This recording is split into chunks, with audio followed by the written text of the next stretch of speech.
Hello everyone, আশা করি সকলে ভালো আছেন। আজকে এই বিষয়টি আমি শুধু এসবিএফ এর কর্ণধার মহেন্দ্র সোনির জন্যই বানিয়েছি, তাদের জন্য এবং রাজ চক্রবর্তীর জন্য এবং শাকিব খানের জন্য।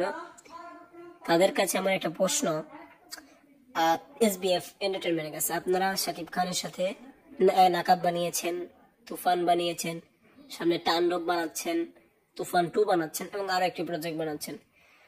তাহলে এখন আমার একটা প্রশ্ন, আপনারা যে নাকাবের সময় একটা মুভির অ্যানাউন্স করেছিলেন নবাব সিরাজউদ্দৌলা, এটা কি আর হচ্ছে না? এটা নিয়ে মানুষের এক্সাইটেডমেন্ট কিন্তু অনেক বেশি। এখনো চাই নবাব সিরাজউদ্দৌলা হোক। দেখেন বক্স অফিস চুরমার হয়ে যাবে। নবাব সিরাজউদ্দৌলার চরিত্রে শাকিব খান যে ফাটাই দেবে, এটা বলার কোনো বাহিরে রাখে না। শাকিব খান যে কোনো চরিত্রই করতে পারে। এর জন্য এসবিএফ, চরকি, আলফা আই একবারে না পারেন, শুধু এসবিএফ না, তিনটা একসাথে মিলে ঈদের বাইরে, ঈদ ছাড়া বানিয়ে দেখেন। অথবা যদি আপনার ঈদ লাগে, ঈদই নেন, অসুবিধা কি? এখনো তো আগামী ছোট ঈদ শাকিব নেয়নি, তাকে নিয়ে নেন। Thank you.